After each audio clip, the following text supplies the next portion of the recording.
para mí un honor, un gozo increíble estar aquí con todos ustedes. De verdad, hermana Jenny, Arturo, todos los muchachos de la Casa de Oración, un saludo y un abrazo desde aquí de Venezuela. Y para mí es un doble honor y muy especial porque tiene un significado sentimental muy grande poder hablarle a mis hermanos de Cochabamba, porque yo soy mitad boliviano, mi papá y mi mamá son bolivianos y nacieron en Cochabamba. Así que para mí es muy especial este tiempo y sé que hay una conexión más allá, es algo quizás profético, la conexión que hay entre Venezuela y Bolivia a través de mi familia.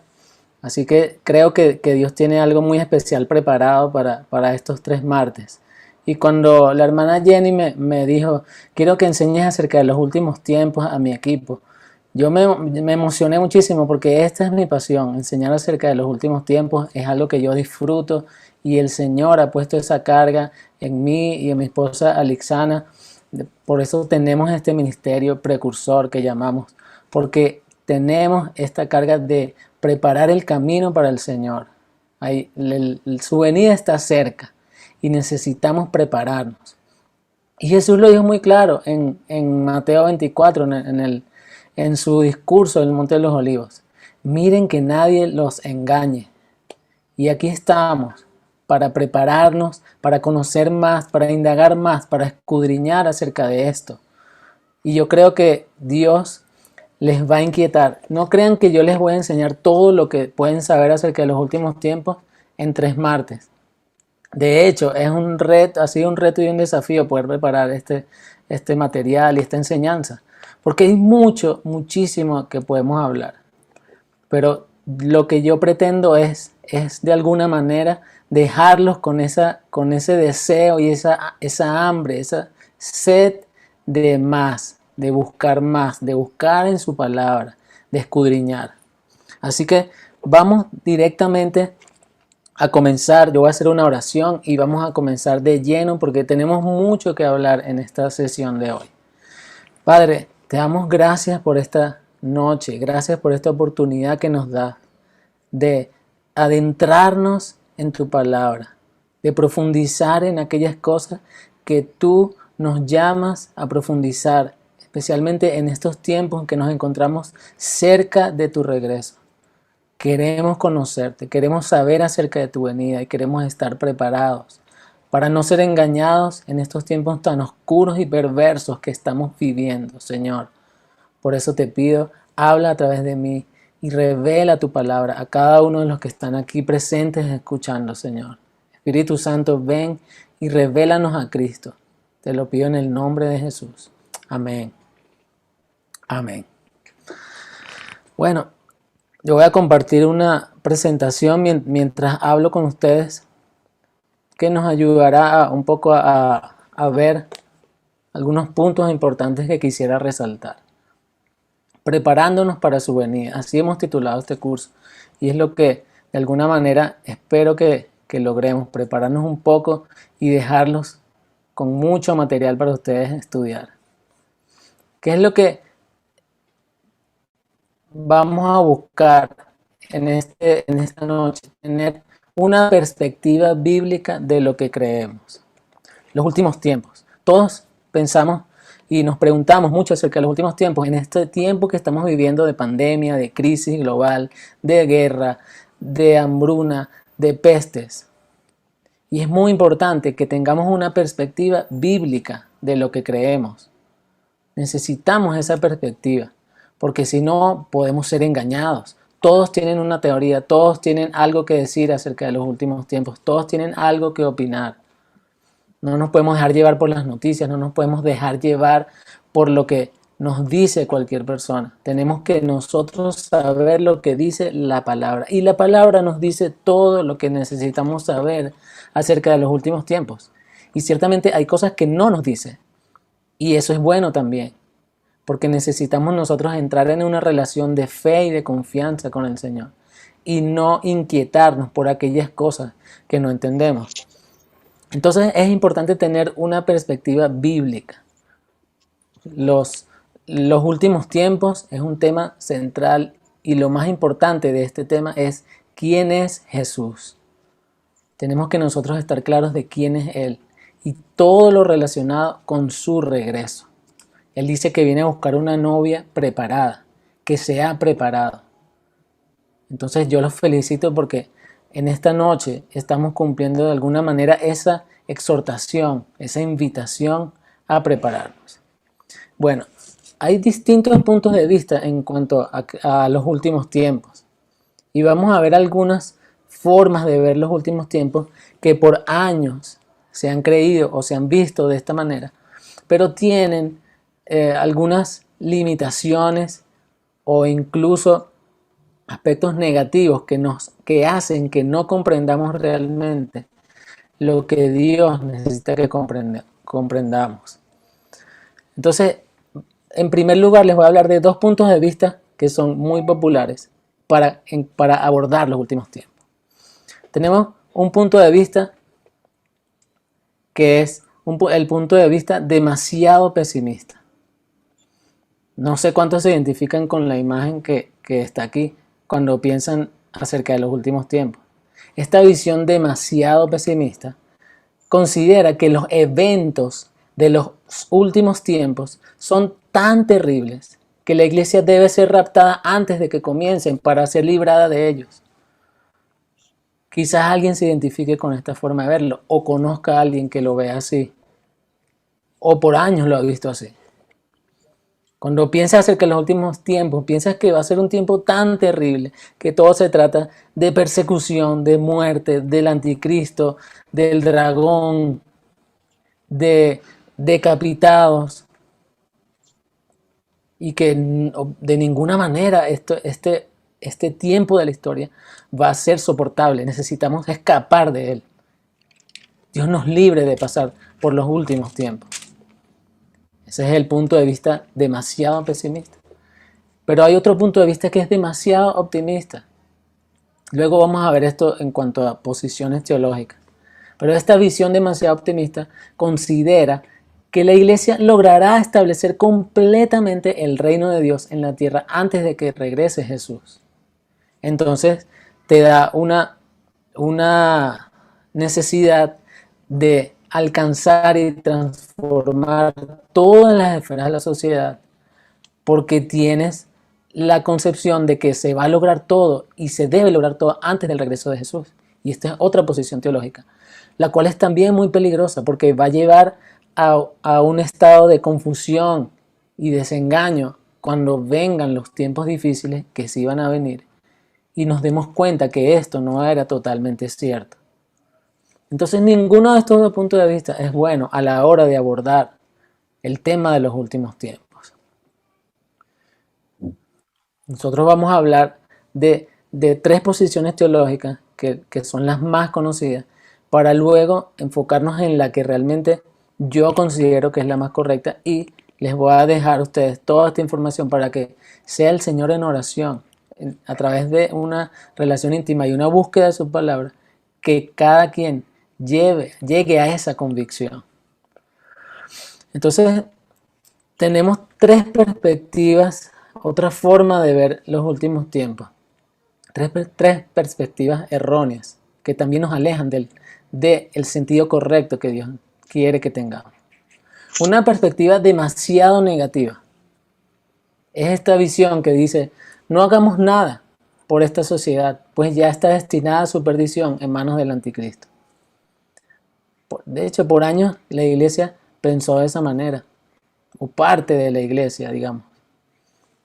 Como en cualquier momento viene Jesús, en cualquier momento es el fin, entonces no tenemos que esforzarnos por cambiar nada, no tenemos que esforzarnos, incluso por momentos en la historia de la iglesia o ciertos grupos de la iglesia decidían no estudiar o no prepararse o no tomar decisiones a largo plazo, pensando que habría un momento o una fecha destinada para el regreso de Jesús más cercano de lo que creían. Esto está muy errado. Y es un sentido totalmente fatalista de lo que va a ser los últimos tiempos. Pero podríamos tener una perspectiva errónea demasiado positiva. es lo que les hablaba hace un momento, en la cual estamos destinados a transformar cada aspecto de la sociedad y las facetas negativas acerca de los últimos tiempos que están en la palabra, que no podemos negar, las atribuimos a esto va a ser, todo lo malo que va a pasar es en contra de Israel, es en contra de los incrédulos, esto no tiene nada que ver conmigo. Y tendemos a ignorar todos estos aspectos e incluso a ponernos la carga, el peso de tener que transformar toda la sociedad hasta lo máximo que podamos, porque solo así regresará Jesús, lo cual es un gran error. También podemos tener esta perspectiva errónea demasiado vaga acerca de los últimos tiempos. Es el error de pensar de que es imposible saber lo que dice la Escritura acerca de los últimos tiempos. Entonces, ¿para qué intentarlo? ¿Para qué tratar de entender todas estas profecías, todas estas señales? ¿Cómo es tan difícil, hasta casi imposible? Entonces, mejor ni lo intento. Yo creo que muchos se encuentran en este estado. Te preguntan acerca de Apocalipsis y no, yo no quiero saber nada de esto. Apocalipsis me da miedo. Muchas personas dicen, Apocalipsis, el libro de Apocalipsis es solo cosas malas. El libro de Apocalipsis solo habla de persecución, habla de todo lo negativo que va a pasar y al final de cuentas yo no voy a estar ahí. Y esa ha sido la visión de muchos en la iglesia por muchos años. Y también caer bajo el engaño de que no es posible comprender las profecías acerca de los últimos tiempos, el libro de Apocalipsis o cualquier cantidad de cosas que hablan acerca de estos eventos. Estas tres perspectivas que les acabo de nombrar, la iglesia está sumergida en ellas. Muchas de las personas de la iglesia no saben acerca de posiciones teológicas, acerca de doctrinas, acerca de declaraciones de fe en cuanto a los últimos tiempos. Pero de alguna manera se encuentran sumergidos en estas perspectivas que les acabo de nombrar. Y necesitamos corregir todo esto.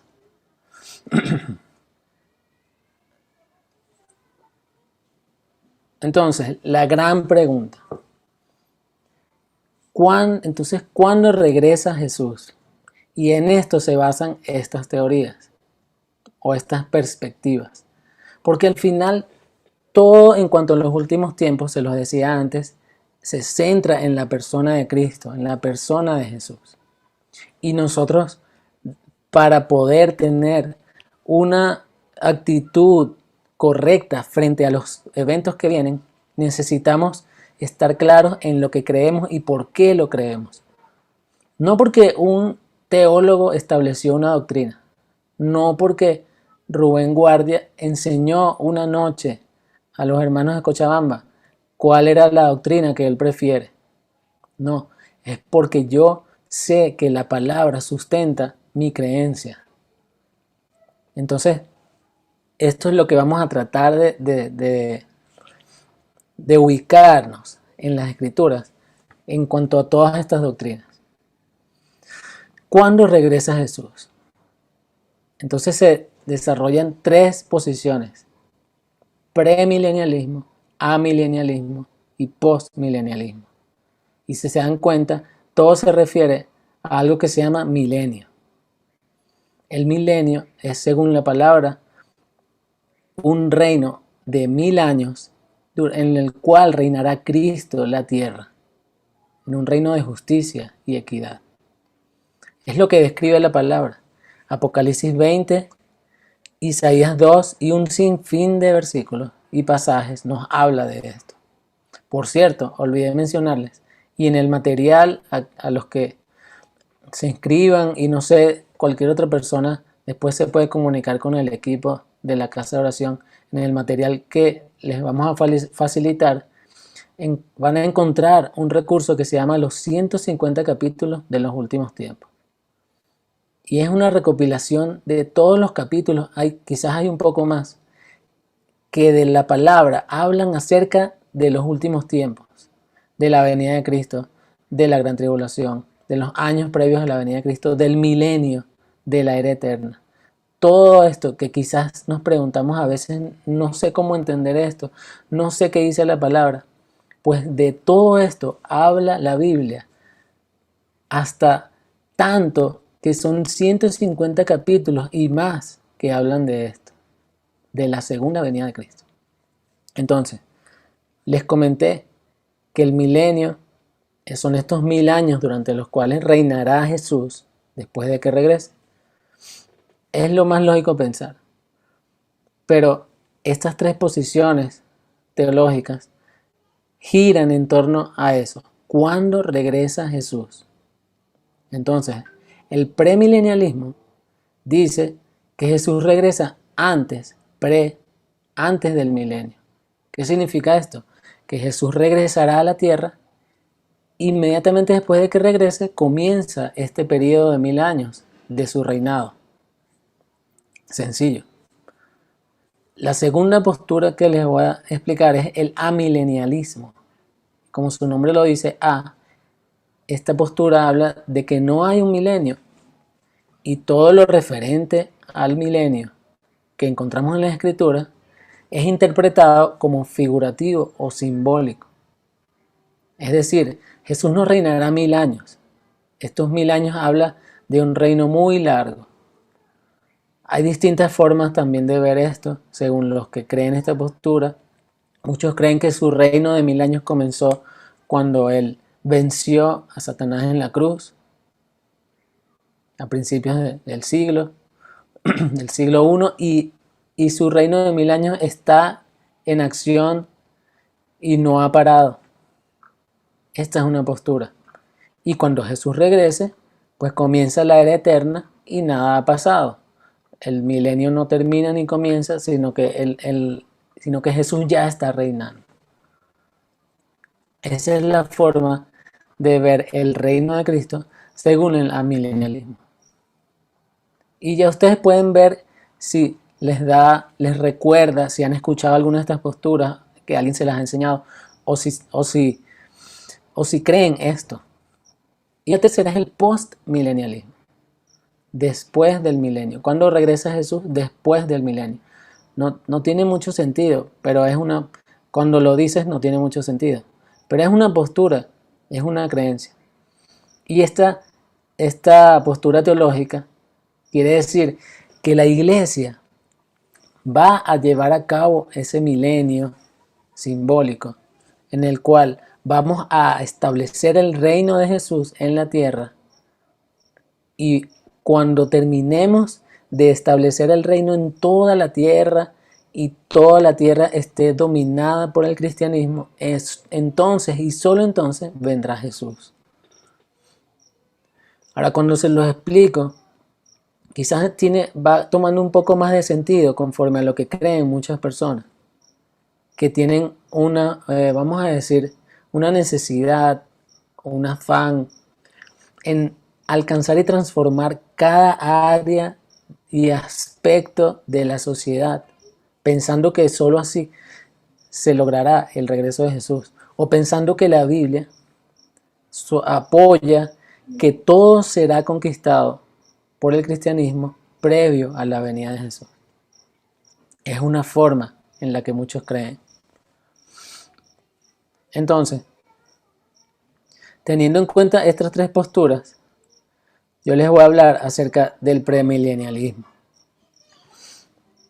Básicamente, podríamos estar muchas horas hablando de todas estas posturas, y es algo que yo les voy a dejar como, vamos a decir, como tarea, en orar esto, en ir a las escrituras y pensar, porque hay muchas, y ustedes van a encontrar en el material que les voy a facilitar, donde apoyar el hecho de que Jesús ciertamente vendrá previamente a comenzar su reinado, porque Jesús va a ser un rey verdadero que va a venir y va a establecer un reino real, un reino que se va a establecer aquí en la tierra, en Jerusalén. Entonces no hay otra forma de ver el milenio, sino de una manera literal, y de interpretar las profecías bíblicas, sino de una manera literal y futurista. Entonces, basados en esto, tenemos dos posturas en cuanto al premilenialismo que por años se han creído. El premilenialismo histórico y el premilenialismo dispensacional. Estos nombres quizás suenen un poco complicados, pero vamos a ver una diferencia entre estas dos posturas que es fundamental. Hay muchas otras, pero esta es la más importante que va a definir y es la más crucial en cuanto a este tema. Primero, ¿por qué se llama histórico y dispensacional? Básicamente, el premilenialismo histórico se considera así porque es el que ha sido creído a través de la historia por más personas o por más creyentes desde los primeros cristianos, de los primeros siglos. Se tiene recuentos y se tiene registros de que creían esta postura, premilenialismo histórico. Y el premilenialismo dispensacional es una postura muy moderna que desde finales del 1800 se popularizó por un teólogo llamado John Darby y luego se hizo global a través de una Biblia llamada la Biblia Scofield, una Biblia de estudio, y sostiene la postura de que Dios se ha manifestado a través de la historia al hombre en 7 dispensaciones diferentes, 7 momentos en el que Él ha tratado con el pueblo y son momentos marcados a través de la historia. Y se cree que el último momento va a ser los últimos años previos al regreso de Jesús. Estas dos posturas se diferencian de una manera muy marcada en la creencia de cuándo sucede el arrebatamiento. Entonces, el arrebatamiento es este momento que describe la palabra, y ahora vamos a leer algunos versículos, porque me interesa dejar esto claro, porque esto influye en toda nuestra postura y nuestra actitud frente a los últimos tiempos. ¿Cuándo va a ser este famoso rapto, llamado rapto, aunque la palabra lo llama más bien arrebatamiento? Y ustedes habrán visto películas o habrán escuchado enseñanzas o habrán leído acerca de esto, de este momento en el cual dice la palabra que seremos arrebatados hasta a la presencia de nuestro Señor. Entonces, antes de discutir posturas y de yo defender nada, vamos a leer lo que dice la palabra acerca de esto, ya teniendo en cuenta y habiendo sentado la base de que Jesús regresa, de que Jesús va a reinar durante 1000 años en la tierra y de que Él regresará, por supuesto, antes de comenzar su reinado, porque su reinado va a ser aquí en la tierra. Tengamos eso claro. Entonces, voy a leer algunos versículos para tratar esto de una manera lo más rápido posible. Wow, cómo pasan los minutos. Pero sé que esto va a ser muy enriquecedor para todo lo que vamos a estar hablando. Primera de Tesalonicenses 4:16 es el verso que habla específicamente acerca del arrebatamiento. Y dice así: porque el Señor mismo, y vamos viendo algunos detalles que caracterizan el momento del regreso de Jesús. Porque el Señor mismo, con voz de mando, con voz de arcángel y con trompeta de Dios, descenderá del cielo, y los muertos en Cristo resucitarán primero. Luego nosotros, los que vivimos, los que hayamos quedado, seremos arrebatados juntamente con ellos en las nubes para recibir al Señor en el aire, y así estaremos siempre con el Señor. Entonces, tenemos algunos detalles muy importantes que van a suceder alrededor de la segunda venida de Cristo. La voz de un ángel, una trompeta y el hecho de que Jesús va a descender del cielo. Y en ese contexto se van a dar dos eventos importantísimos: la resurrección de los muertos. Si ustedes recuerdan, la resurrección es uno de los rudimentos de nuestra fe, es la creencia, es la base de nuestra fe. Si no hay resurrección, es totalmente vana nuestra fe, dice Pablo. Y de hecho, cuando Pablo y los apóstoles predicaban, ellos predicaban dos cosas básicas en los primeros capítulos de Hechos: la divinidad de Cristo y la resurrección de Cristo. Entonces, esto es lo que va a suceder cuando Cristo venga. Todos los que estén muertos y hayan creído en Jesús van a resucitar, y los que estén vivos van a ser arrebatados. Esto es lo que va a suceder en ese momento, en ese día. ¿Y qué va a suceder también en ese día? La voz del ángel y la trompeta de Dios. Jesús mismo enseña acerca de esto en Mateo 24 y dice: inmediatamente después de la tribulación, y aquí nos da el marco de tiempo. ¿Cuándo va a ser? Después de la tribulación. De aquellos días, el sol se oscurecerá y la luna no dará su resplandor, y las estrellas caerán del cielo, y las potencias de los cielos serán conmovidas. Entonces aparecerá la señal del Hijo del Hombre en el cielo, y lamentarán todas las tribus de la tierra, y verán al Hijo del Hombre viniendo sobre las nubes del cielo con gran poder y gran gloria. Esta es la segunda venida. Y enviará a sus ángeles con gran voz de trompeta. ¿Ven? Ángeles y trompeta. Y juntarán a sus escogidos de los cuatro vientos, de un extremo del cielo hasta el otro. Entonces, tenemos un solo evento descrito de dos formas, descrito por Pablo, descrito por Jesús, que habla de el arrebatamiento, la segunda venida dentro del mismo contexto, y nos dice cuándo va a ser, y va a ser después de la tribulación.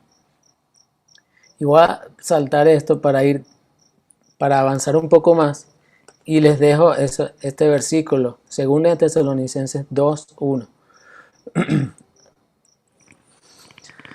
Entonces, teniendo esto en cuenta, y ya, yo sé que quizás surgen preguntas y las podemos dejar para el final acerca de estos dos hechos: el milenio, un reinado literal, y el arrebatamiento después de la tribulación, justamente después de la tribulación. Vamos a ver qué nos enseña Jesús acerca de todos los eventos que van a suceder en los últimos tiempos, y así aclaramos esta pregunta que todos seguramente nos hemos hecho: ¿y cuándo será el fin? Y otra pregunta, una subpregunta: ¿y acaso podemos saberlo? ¿O no dice la palabra que vendrá como un ladrón en la noche y nadie lo sabrá ni el día ni la hora? Sí, esto lo dice la palabra. Pero vamos a ver, a medida que estudiemos este tema, que este ladrón en la noche y esta sorpresa, esta venida inminente de Jesús, va a ser así para aquellos que no estén preparados. Que no sabremos el día ni la hora, por supuesto, pero sabremos cuál va a ser la temporada.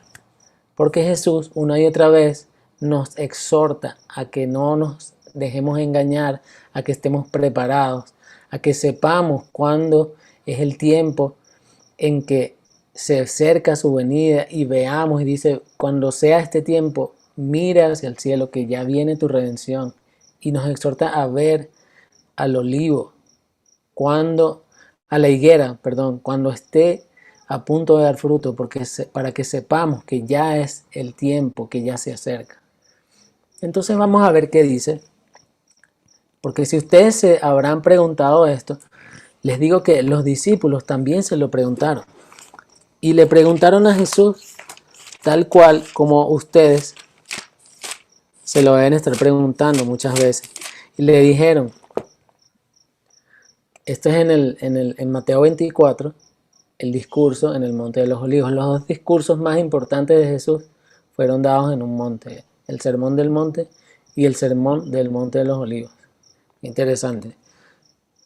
Respondiendo Jesús, los discípulos le preguntaron, verso 3, ¿cuándo serán estas cosas? ¿Y qué señal habrá de tu venida y del fin del siglo? Vaya pregunta, ¿no? ¿Cuándo va a ser todo esto? ¿Cuáles son las señales para que sepamos cuándo va a suceder y cuándo va a ser el fin del siglo, el fin de esta era? Y Jesús no les dijo, no, no me pregunten acerca. No, Jesús pasó a darles uno de los discursos más importantes que él ha dado. Me gustaría estudiarlo extensamente, verso a verso. Quizás podamos dedicar otro curso para esto. Pero básicamente Jesús pasó a enseñarles una analogía. Y es la analogía de un parto. La analogía de un parto. ¿Qué se trata? Me voy a borrar aquí. Jesús les explicó un marco profético de tiempo basado en lo que sucede con un parto. Un parto o el alumbramiento, vamos a decir. Las mujeres lo saben muy bien. El parto comienza con las contracciones. De hecho, con los dos últimos hijos que hemos tenido, he aprendido algo incluso aún más interesante, que son las contracciones falsas, que suceden un poco antes. Entonces es algo progresivo. Comienzan las contracciones. Un dolor fuerte pero momentáneo y rápido. Y luego no pasa más nada. Y luego vienen más contracciones. Y luego son más seguidas. Este tiempo puede durar, qué sé yo, un mes de estas contracciones falsas. Pero después, cuando ya se acerca la última semana, vienen las contracciones reales. Y vienen una vez y después otra vez. Y se detienen. Y después otra vez. Cuando son más seguidas, es momento de ir a la clínica, al hospital. Y luego viene el dolor más fuerte, que es el dolor del parto como tal. Las contracciones más fuertes y el dolor de dar a luz. Pero si ustedes se fijan, la diferencia de tiempo entre los primeros dolores y luego el aumento de dolores y los dolores finales es muy clara y es muy profética. Es más extenso al principio, pero luego los dolores finales es algo de horas. Sucede al final el mayor dolor y viene el alumbramiento. Y así es como va a suceder en los últimos tiempos. Jesús nos establece el primer marco de tiempo, que es entre los versículos 5 y 8, porque dice: vendrán muchos en mi nombre, diciendo yo soy el Cristo, y a muchos engañarán. Y oiréis de guerras, de rumores de guerras. Miren que nadie les turbe, porque es necesario que todo esto acontezca, pero aún no es el fin. Porque se levantará nación contra nación y reino contra reino, y habrá pestes y hambres y terremotos en diferentes lugares, y todo esto será el principio de dolores. Todo esto que acabo de leer lo estamos viviendo. Y por supuesto, yo creo que estamos viviendo este principio de dolores.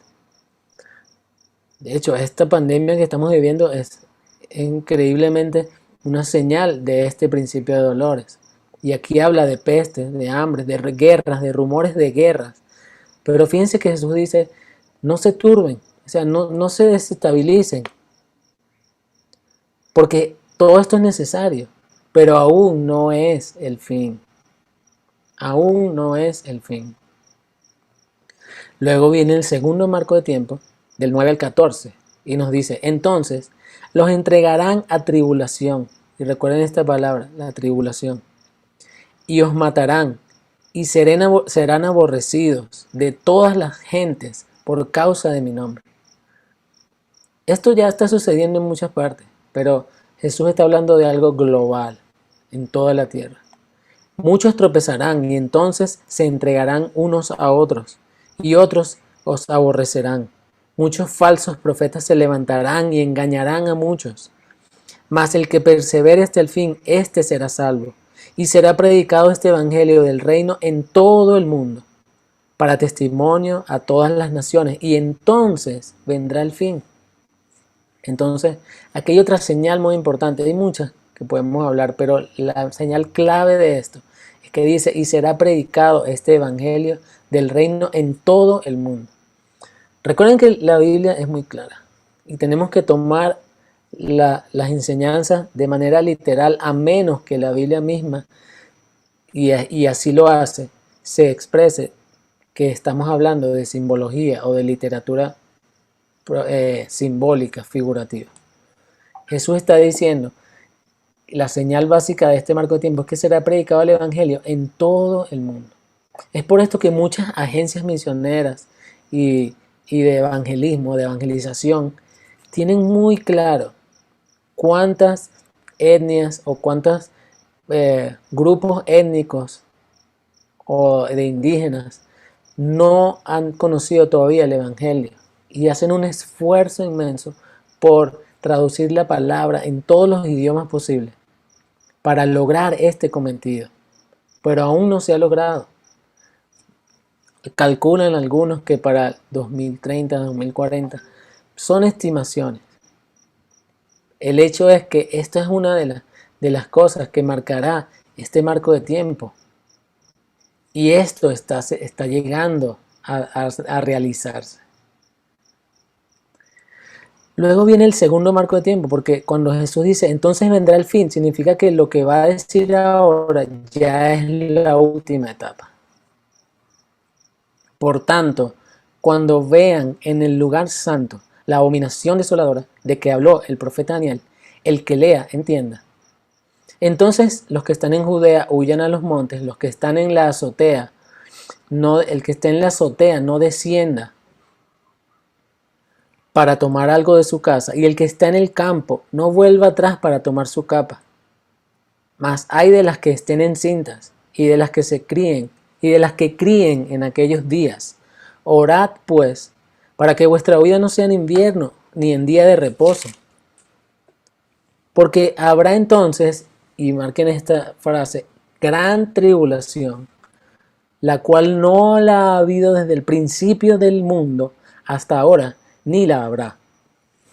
Entonces estamos hablando de un incremento. Antes Jesús nos habló de que habrá tribulación, pero ahora nos está diciendo que habrá gran tribulación, y de aquí viene este famoso término de la gran tribulación, porque es la última etapa de la que nos habla Jesús en este marco profético de tiempo. Principio de dolores, aumento de dolores, es decir, el inicio de la tribulación, y dolores fuertes, que es la gran tribulación. Y luego, no lo voy a leer porque me va a tomar mucho tiempo, este marco dura hasta el versículo 28, y del 29 en adelante es lo que leímos hablando del arrebatamiento. Dice, e inmediatamente después de la tribulación, y comienza a narrar y a describir la segunda venida. Entonces, principio de dolores, aumento de dolores, comienza la tribulación, y dolores fuertes es la gran tribulación, y viene Jesús, resurrección, arrebatamiento, la segunda venida y el establecimiento del reino que comienza y dura 1000 años. Es de una manera muy sencilla esta línea de tiempo. Pero si ustedes se fijan al principio de este último marco profético de tiempo, Jesús dice algo muy interesante. Dice, porque cuando vean en el lugar santo la abominación desoladora de que habló el profeta Daniel, el que lea entienda. Entonces, y empieza a describir muchas cosas. No podemos leer esto tan rápido, o no sé si ustedes no se detienen un momento, porque todo lo demás que Jesús describe son señales, eventos, circunstancias. Pero aquí Él está hablando de algo que si no sabes de qué está hablando, no vas a entender. Jesús dice, cuando ustedes vean algo que se llama la abominación desoladora, y les dice, de la que habló el profeta Daniel, y aún sigue diciendo, el que lea, entienda.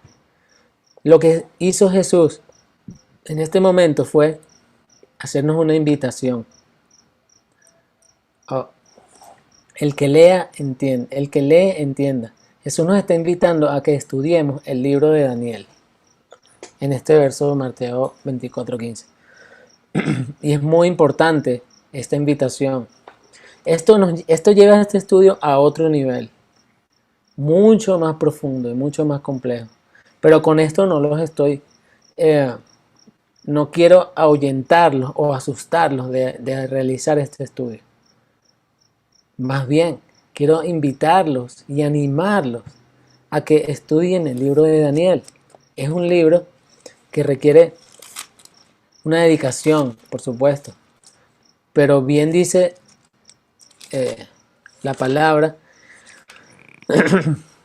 que para aquellos que buscan al Señor de todo corazón, hay cosas que están reservadas para esos. Cosas que ni ojo vio, ni oído yo, ni han subido a corazón de hombre, ni a mente de hombre. Porque hay cosas que el Señor ha escondido para aquellos que lo buscan y que indagan y que escudriñan y que realmente anhelan conocer.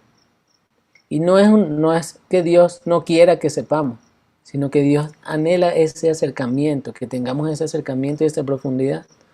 Y dice la palabra que en los últimos tiempos muchos resplandecerán. Daniel 12 habla de esto.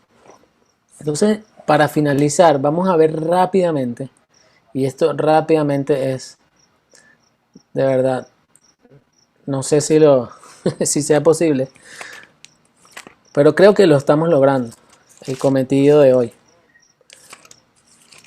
Este tema al que Jesús nos invita a ir en el libro de Daniel. Bueno, el libro de Daniel, hay muchas cosas importantísimas, pero vamos a ver básicamente lo que se llama la profecía de las 70 semanas. Y con esto y todo lo que hemos visto previamente, voy a poder exponerles una línea de tiempo muy básica de lo que va a suceder en los últimos tiempos. Entonces, Jesús nos está invitando a que vayamos a Daniel 9, 20 al 27. Necesitamos estudiar todo el libro, pero específicamente esto. Daniel acababa de hacer una oración en la que él se entregó de todo corazón a pedirle a Dios por su ciudad, Jerusalén, que estaba destruida. Y Daniel pidió perdón por su ciudad y clamó al Señor por la restauración de Jerusalén y de su pueblo. Un paréntesis. Toda la historia bíblica se centra en Israel, en la nación santa de Dios, en el pueblo escogido y específicamente en Jerusalén. Entonces, toda la historia gira alrededor de eso. Nosotros como gentiles fuimos injertados en toda esta línea, esta historia, este plan profético. Pero la Biblia siempre la va a centrar alrededor de Israel. Es por eso que aquí, después de esta oración tan maravillosa que hace Daniel, el Señor pasa a responderle lo que iba a suceder, no solo en ese tiempo, sino de ahí hasta el final de los tiempos.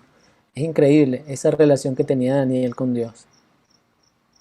Daniel dice en el versículo 20, aún yo estaba hablando y orando y confesando mi pecado y el pecado de mi pueblo Israel, y derramaba mi ruego delante de Jehová mi Dios por el monte santo de mi Dios. Así estaba Daniel, así oramos esta mañana nosotros por nuestra nación Venezuela. Así es que Dios desea que nos desgarremos por nuestra nación. Así hemos orado nosotros también por Bolivia. Pues así Rubén, se no encontraba. tenemos, perdón, no tenemos la hoja. Daniel, ¿cuál era? Daniel 9, 20. Gracias. Ok. Y así se encontraba Daniel orando por su nación.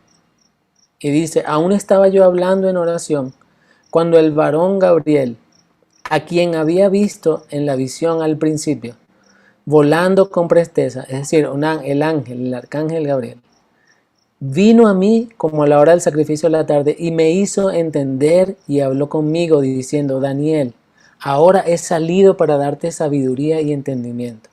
Fíjense toda esta introducción porque lo que viene es importantísimo. Al principio de tus ruegos fue dada la orden y yo he venido para enseñártela. Fíjense toda esta relación. Yo quiero comentar esto porque es muy importante. Cuando nosotros oramos, se mueve el mundo espiritual.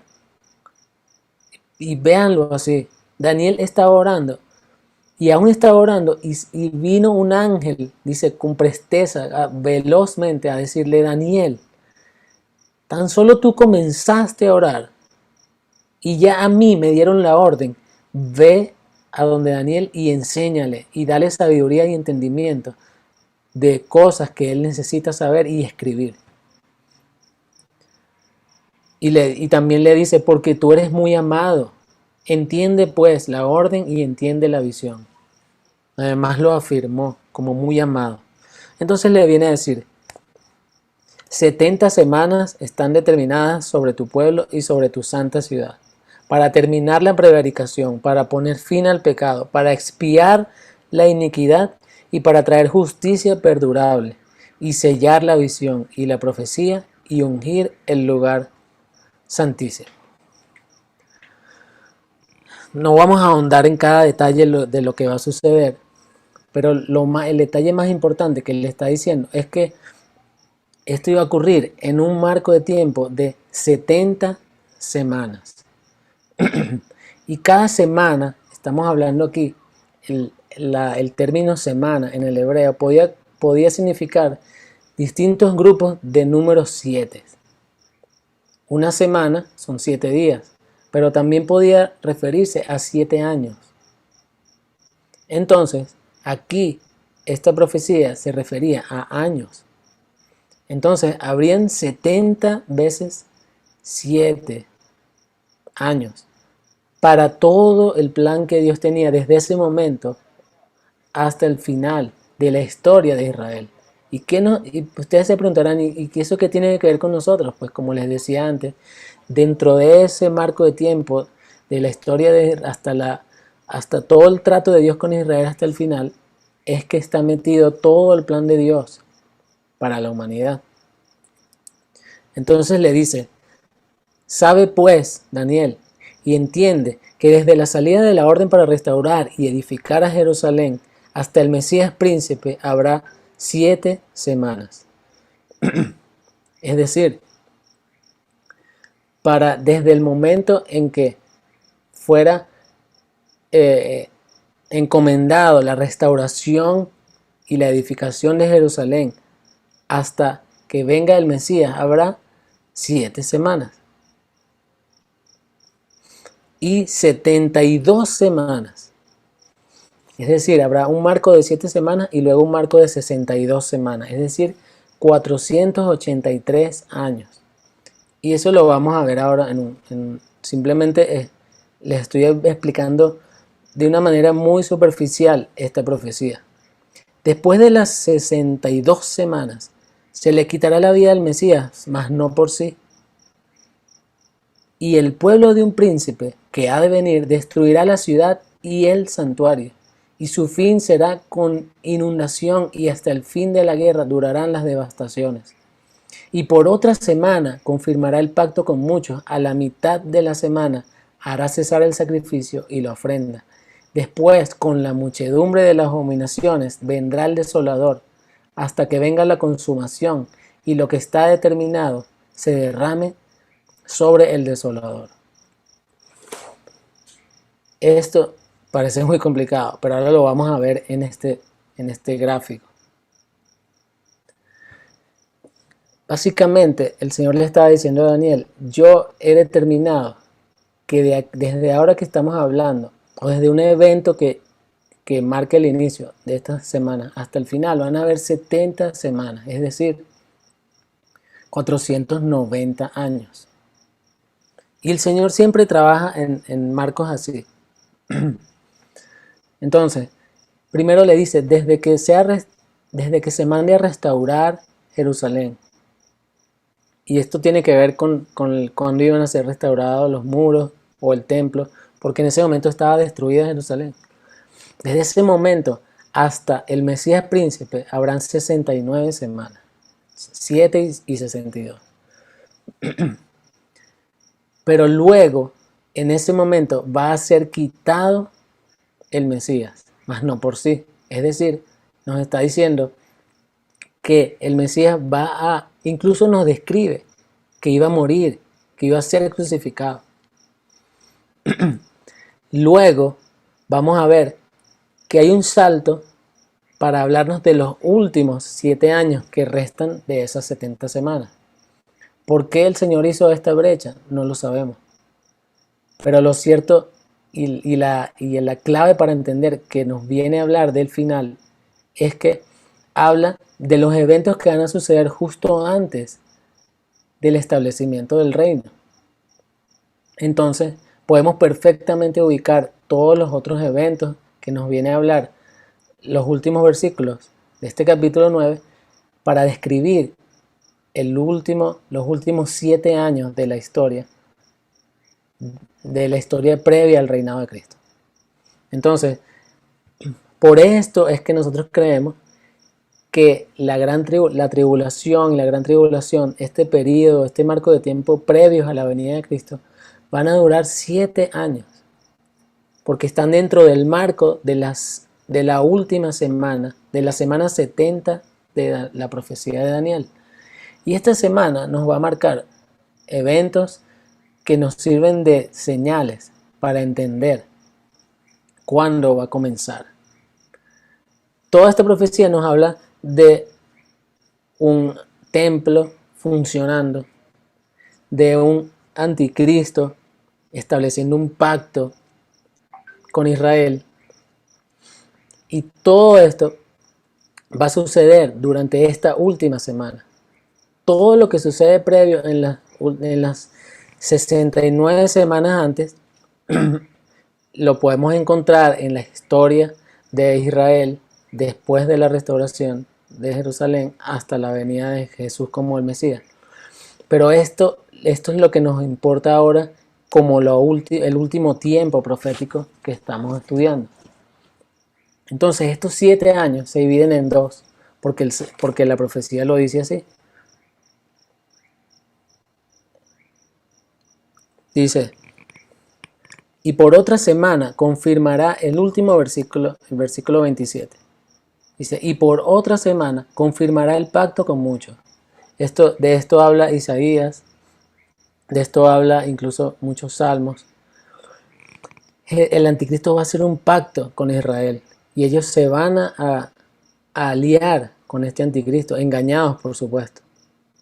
Y esto marcará un tiempo en el cual será un tiempo de supuesta falsa paz. Esto lo vamos a ver aquí más grande. La última semana. Se establece un pacto de paz. El anticristo hace un pacto con Israel. Un gobernador global, una persona que va a ser amada por todos. Este anticristo. Él va a ser un falso Mesías para muchos. Se van a iniciar los sacrificios en un templo en Jerusalén. Esta es otra señal. Esto no ha pasado todavía. Necesitamos que se construya un templo en Jerusalén. Pero ya tenemos lo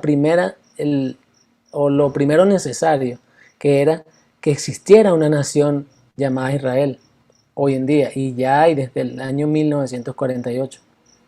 Que Jerusalén esté bajo el control de esta nación Israel. En cierto modo lo está desde el año 67. Y han sucedido muchas cosas últimamente, que la embajada de Estados Unidos se traslada a Jerusalén. Solo falta que ellos tomen todo el control de esta ciudad y que construyan ese templo. Y que haya una sensación de falsa paz, de paz mundial y seguridad. Esto marca el inicio de la tribulación, de los 7 años. Pero a la mitad, dice, el anticristo hará cesar los sacrificios, es decir, se va a oponer, va a dar vuelta y se va a oponer a este pacto que hizo con Israel. Y comenzará el reinado del anticristo durante 3 años y medio. La Biblia en Apocalipsis también lo menciona como el tiempo de 42 meses o como el marco de tiempo de tiempos y medio tiempo. Lo vamos a hablar la semana que viene.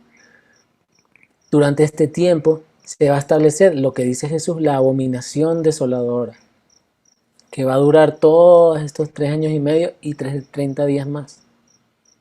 Y al finalizar estos 3 años y medio, viene Cristo a derrotar al anticristo, a traernos así, a resucitar a los muertos y a establecer su reinado de 1000 años. Entonces, fíjense cómo entre la enseñanza de Jesús y la profecía de las 70 semanas, la cual lo he dado realmente de una manera muy rápida para que tengamos una visión general, hay una forma de ubicarnos en el tiempo y de saber los eventos que van a suceder y de saber cuándo estamos más cerca de que esto vaya a suceder. Todo este material, por supuesto que ustedes lo van a tener y lo van a recibir. Por eso no voy a ahondar más, sino que quiero cerrar con esto y dar oportunidad a que ustedes puedan tener preguntas, si es que las hay. Pero el apóstol Pablo, y con esto quiero cerrar, en las cartas a los tesalonicenses, los hermanos tesalonicenses eran unos fanáticos acerca de los últimos tiempos, yo siempre los llamo así. En el capítulo 5 de la primera carta de Tesalonicenses, él les dice, acerca de los últimos tiempos y las ocasiones, no tienen necesidad ni de que les escriba, porque ya hemos hablado tanto acerca de esto. Y en la segunda carta, el capítulo 2, versículo 2, les dice, le dice, con respecto a la venida del Señor y nuestra reunión con Él, les ruego, hermanos, no se dejen mover fácilmente de vuestro modo de pensar. Y esto es mi oración para ustedes hoy. En cuanto a la venida del Señor y nuestra reunión con Él, no se dejen mover fácilmente. Ni os conturbéis, dice, no se dejen turbar por esto. Ni por espíritu, ni por palabra, ni por carta como si fuera nuestra, en el sentido de que el día del Señor está cerca. Nadie los engañe en ninguna manera. Si el apóstol Pablo oraba esto y enseñaba esto a los discípulos, es porque ellos estaban claros y entendían cuándo y cómo iban a suceder estas cosas. Y ese es mi anhelo. Quizás no lograremos que entiendan todo en 3 martes, pero que sepan que todo está allí y que sí podemos entender y comprender cómo van a suceder las cosas y estar preparados. Mi idea no es que entiendan cuándo va a suceder todo, mi idea es que esto los despierte y los llene de esa necesidad de estar preparados con Él, de estar listos para su venida, de guardarnos en santidad, de ser sobrios y de no dejarnos embriagar, porque estos son tiempos de embriaguez, de engaño y de confusión. Pero la iglesia no estará así, la iglesia estará velando, despierta y lista para recibir a su amado. Amén y amén. No olvides suscribirte a nuestro canal, darle a la campanita y seguirnos por nuestras redes sociales. Todas las semanas estamos subiendo más y más enseñanzas. Y recuerda, somos precursores, preparemos el camino para su venida.